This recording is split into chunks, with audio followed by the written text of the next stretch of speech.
Bom dia, sexto ano. Nós estamos começando agora a quarta unidade, a última unidade desse ano, e vamos dar continuidade ao assunto anterior, que falava sobre a Grécia, os deuses gregos, como os gregos viviam, e agora nós vamos conhecer as origens de Roma, como tudo começou. Então, nós vamos entender um pouco como surgiu Roma, né? Então, historicamente, nós temos a ideia de que Roma tenha surgido há 1000 anos antes de Cristo pelos latinos, e também há uma lenda sobre dois irmãos, a história de Rômulo e Remo, que Roma teria sido fundada em 753 a.C.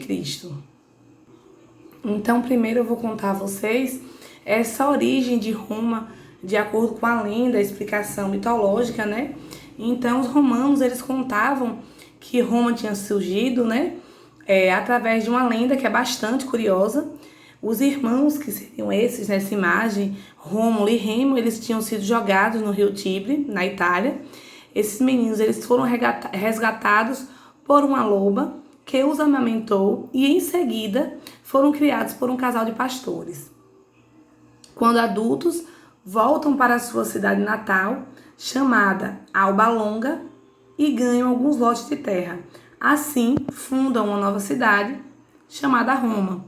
Claro que essa é uma explicação mitológica, não tem base científica, historiográfica que comprove que tenha sido essa a origem de Roma, mas é uma história que conta, que narra uma história, claro, mitológica, porque não temos certeza, mas conta um pouco da primeira ideia da origem de Roma. E aí vamos agora para a origem historiográfica. Então, gente, que fique claro para vocês que a região onde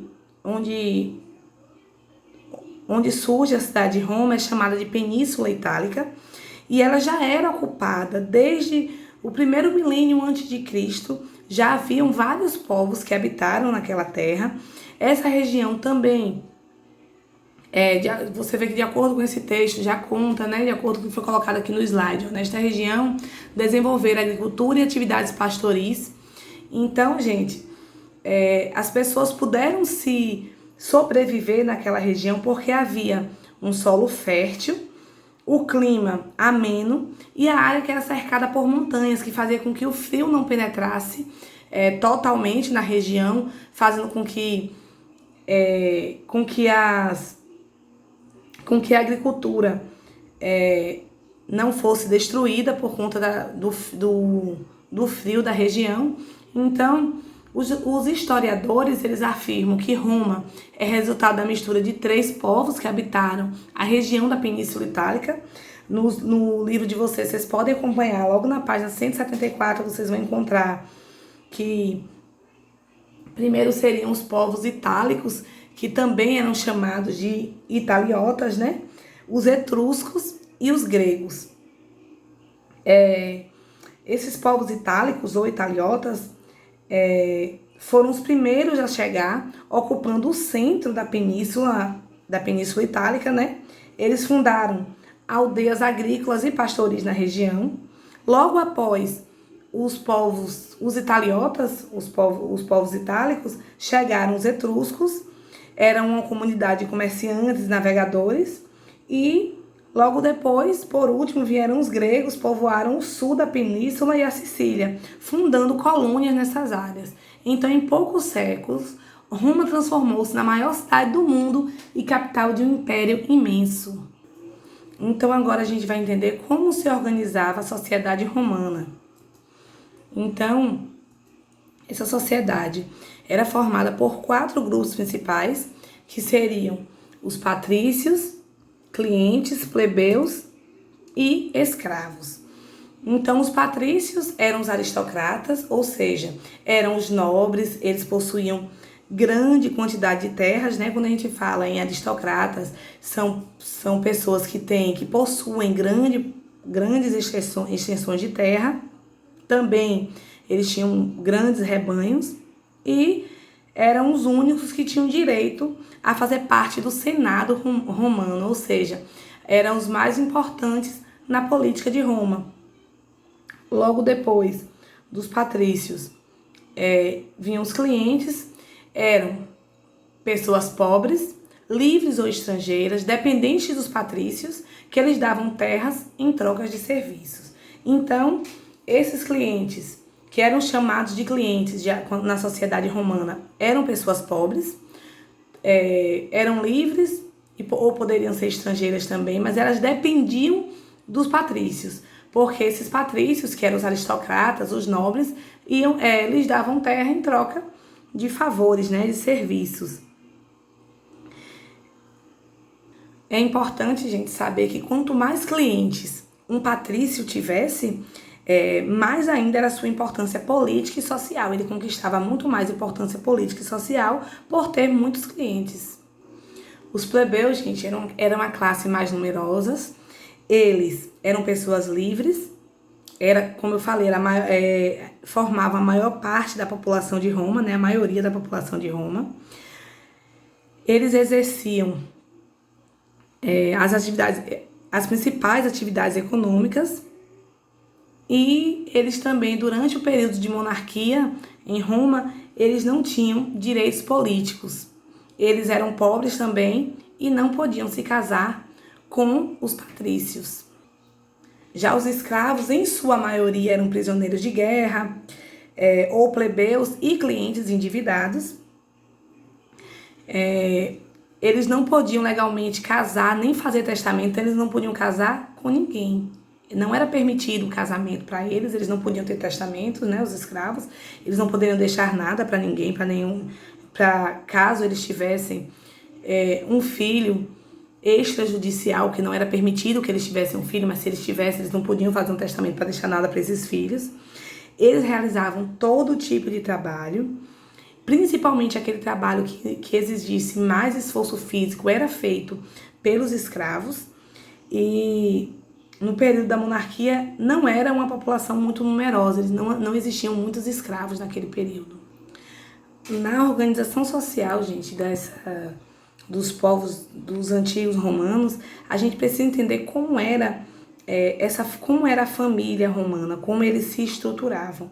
Então, olha só, a origem da palavra família é latina e a origem da palavra quer dizer conjunto de bens que um pater familias, ou seja, o chefe da família patrícia possuía. Então, os bens que um patrício possuía eram familiares, escravos, clientes, terras, animais, moradias, meios de transporte, plantações e todo tipo de objeto considerado do patriarca. Então, na Roma Antiga, a ideia era que tudo pertencia, inclusive os familiares pertenciam ao patrício, ou seja, ao aristocrata. Era a ideia de que o homem era dono de toda a família, ele mandava em toda a organização social da família, né? Então, na Roma Antiga, a ideia de família estava relacionada à posse, né? Muito diferente do que nós compreendemos hoje como família. Eu sei que vocês sabem que família é todo local, todo lugar onde existe amor, independente até das questões sanguíneas. Você não precisa ter relação sanguínea com outra pessoa para que você considere essa pessoa como sua família. Então a gente precisa entender que a família é formada no local onde existe amor, independente de quem são as pessoas que ali estão.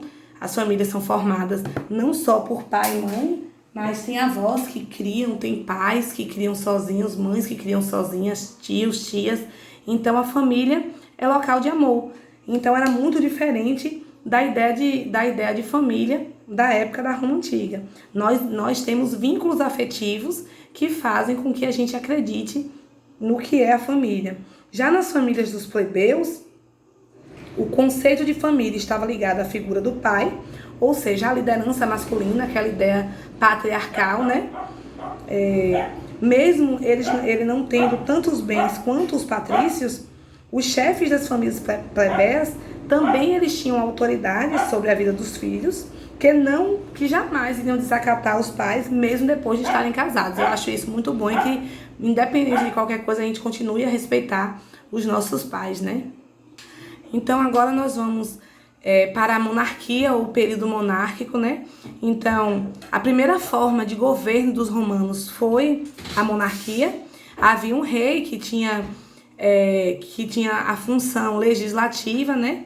Judiciária, administrativa, militar e religiosa. Então, todas as funções, todo o governo estava na mão dos reis, na mão do rei.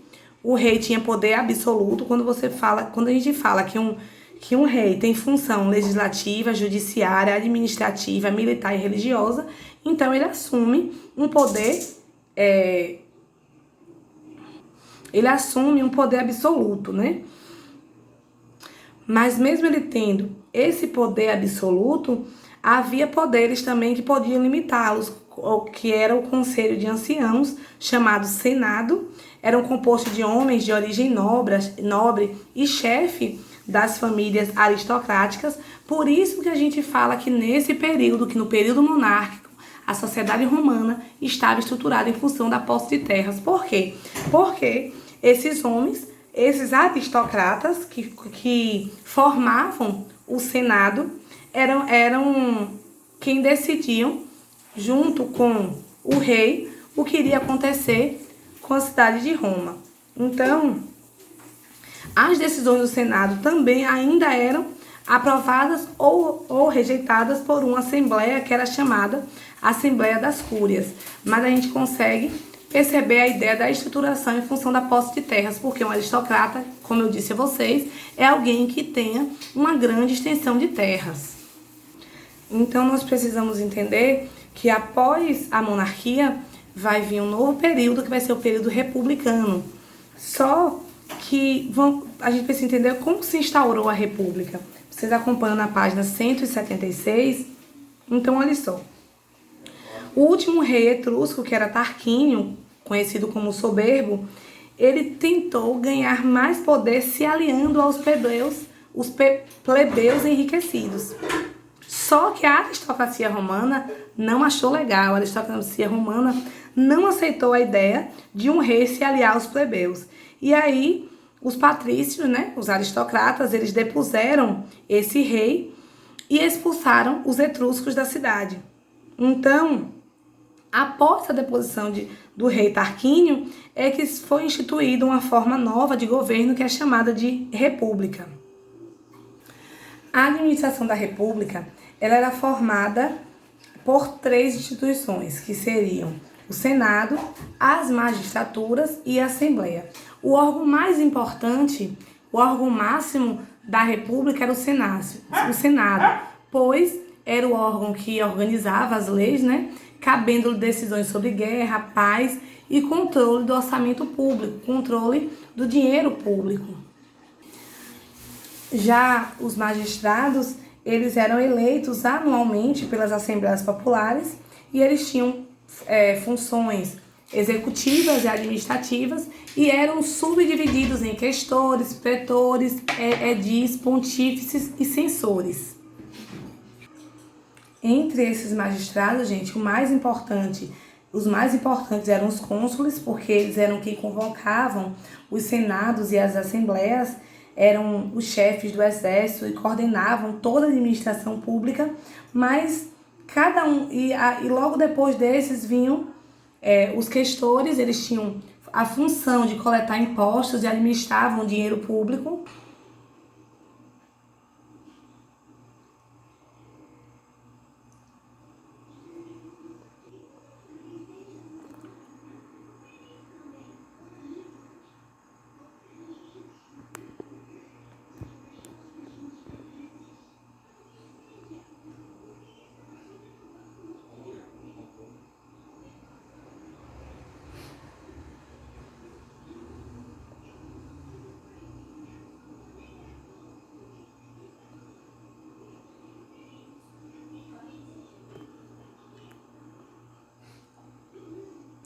E os censores, eles tinham a função de fiscalizar a conduta moral, como as pessoas se portavam em sociedade e também faziam recenseamento, o censo da população. Eles contavam a quantidade de pessoas que existiam e os seus bens.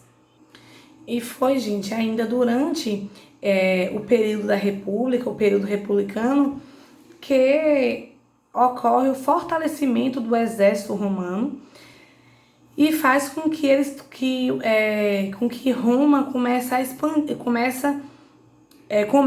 a expandir os seus domínios por toda a Península Itálica e além da Península Itálica. Ainda durante esse período de expansão militar que acontece uma grande valorização dos generais do exército, fazendo com que eles adquirissem cada vez mais prestígio e poder entre os romanos. Então é durante a expansão militar que o exército passa a ter mais prestígio e ficando cada vez mais poderoso entre os povos romanos. E foi ainda, gente, com essa expansão militar que eles começam aí, que os militares, né, eles começam aí a cada vez em regiões mais distantes, tentando, né, conquistar novos territórios. Só que havia uma questão com esses militares, com esse exército, né? O exército romano, ele era formado por cidadãos comuns, só que tinham que possuir uma certa quantidade de terra, né, necessárias para que eles pudessem ingressar no exército, né, nessa instituição. Só que eles não tinham esse preparo todo para conquistar novas províncias, ocupar novos espaços, né? E aí é nesse momento que o general Caio Mário, ele adota medidas que naquele momento eram consideradas como medidas revolucionárias. Ele diz, a partir daquele dia ele fala, não vai ser mais preciso que para ser um soldado do exército você tenha que ter posses. Ele começa a permitir que os plebeus mais pobres também pudessem ingressar nessa instituição, ingressar no exército. Só que aí a gente vai perceber que essa participação dos plebeus no exército romano não lhes trouxe muitos benefícios. Os patrícios ficam sempre com a maior parte na divisão do butim da conquista. Lá na página 178 vocês vão ver que butim significa conjunto de bens materiais e de escravizados tomados pelo vencedor em um conflito militar. Então, quem recebe os melhores prêmios são os patrícios. Então a gente percebe que que é injusto a maneira que é dividido. E além disso, também havia a questão que eles passavam muito tempo longe de suas casas, de suas famílias, fazendo campanhas militares, né, lutando no exército, só que prejudicava o andamento das suas próprias atividades comerciais ou até a prática da agricultura. E havia uma ideia de que pequenos agricultores que partissem para a guerra, eles iam retornar enriquecidos, o que não era verdade, né? Na verdade, esses agricultores, esses pequenos agricultores que iam para a guerra e que eles não tinham escravizado suficiente para manter as suas atividades agrícolas, as terras deles ficavam abandonadas. E aí o que acontecia? Os plebeus não tinham mais condições de pagar seus impostos, começavam a acumular dívidas e não tinham recursos para saldá-las. E aí o que é que acontecia com eles? Então, olha só, como eu disse, havia aquela distinção injusta entre as duas categorias sociais, né? Os plebeus eram excluídos, né, da magistratura, eram proibidos de casar com o patrício, né? E ainda havia a questão que eles contraíam essas dívidas porque eles não tinham como manter escravizados para cuidar de suas terras, as terras ficavam sem cuidados, eles não tinham como pagar suas taxas, pagar seus impostos. E aí, o que acontecia com o plebeu que não pagava suas dívidas? Lembra que eu falei no início da aula? Como é que se tornava escravo? Se ficasse devendo, também se ficasse devendo. Então, eles acabavam tendo que pagar as dívidas com a escravidão. E aí, os plebeus, eles começam a pressionar os patrícios porque eles queriam ter direitos civis, políticos, começaram... E aí, em tempos de guerra, os plebeus começaram a tirar vantagem da situação. Então, muitas vezes eles disseram, se as reivindicações deles não fossem atendidas, eles iriam abandonar as atividades militares, abandonar o exército, não lutariam mais por Roma. Aí, através dessa estratégia, é que os plebeus eles vão conquistar uma própria magistratura que vai ser chamada de tribunos da plebe. Eles eram eleitos por um ano para representar e defender as reivindicações dos plebeus e ainda tinham poder de vetar algumas leis. E outra conquista importante foi em 450 a.C., foi a lei das 12 tábuas, primeiras leis escritas de Roma, porque até então as leis de Roma elas eram orais, elas eram transmitidas oralmente e interpretadas da forma que os patrícios queriam para o seu bel prazer, né? Não é isso? E aí o primeiro registro escrito de leis fez com que tivesse um único entendimento sobre as leis. Os patrícios não poderiam mais utilizar as leis a seu favor. E aí começa a diminuir as arbitrariedades, né? Entre outras leis, houveram a lei Canuleia, que permitiu que eles pudessem casar com patrícios, e também a abolição de escravidão por dívidas, entre outras coisas. Então vamos ver agora a questão da terra, a questão agrária em Roma. Como houve essa expansão romana, os patrícios ficaram cada vez mais ricos, pois eles se apropriaram cada vez de mais terras, e cada vez que eles conquistavam área nova, os patrícios conquistavam mais escravizados. Alguns plebeus também enriqueceram com a ampliação do comércio e com a cobrança de impostos, só que a maioria da população, no entanto, empobreceu, porque se aumenta o número de escravizados, diminuiu a oferta de trabalho para aqueles outros plebeus pobres, né? Então, eles passaram a não ter trabalho suficiente, e aí só no século II a.C. é que vai surgir, como se aumentou muito os problemas sociais, vai surgir um novo rei, que é chamado de Tibério Graco. Vocês vão ver a ideia de redistribuição de terras dos irmãos Graco. Mais tarde, quando vocês chegarem no 8º, no 9º ano, vocês vão entender essa ideia de redistribuir terras. Pensando com vocês acham justos que pouquíssimas pessoas tenham uma quantidade absurda de terras e muita gente não tem uma terra para plantar, para morar, para viver? Então é essa a ideia. Então Tibério Graco, ele era um prestigiado patrício naquela época, ele vai ser eleito o tribuno da plebe, e aí ele resolve reabilitar uma antiga lei, trazer de volta uma lei antiga que limitava a quantidade de terra de cada pessoa. Olha a frase dele, como é importante para a gente entender. Os animais selvagens espalhados na Itália têm cada um a sua toca, o seu covil, a sua furna. E aqueles que combatem e morrem pela Itália têm apenas o ar e a luz e mais nada. Sem teto e sem casas, andam errantes com as suas mulheres e filhos. Tibério Graco. Então, de acordo com essa frase, com esse pensamento de Tibério, que ele resolve tirar a terra de quem tem muita terra e dividir a terra com quem não tem terra para viver. E aí os grandes proprietários de terra, eles não vão aceitar, vão se achar prejudicados e vai haver um conflito e Tibério Graco, ele vai ser assassinado. Aí 10 anos depois, Caio Graco, seu irmão, ele começa uma nova tentativa de redistribuir as terras entre os mais pobres, mas também ele não tem sucesso e vai ser assassinado. E aí, a partir do que está acontecendo entre as pessoas, a situação de pobreza, começa a haver cada vez mais tensões sociais, começa a ter pequenos levantes de guerra, né? Esporadicamente, de plebeus em vários pontos de Roma. E nos campos de batalha, na guerra, os plebeus começam a ameaçar parar de guerrear, eles começam a exigir mudanças políticas para que eles também fossem privilegiados. E os patrícios começam a perceber que estão perdendo poder.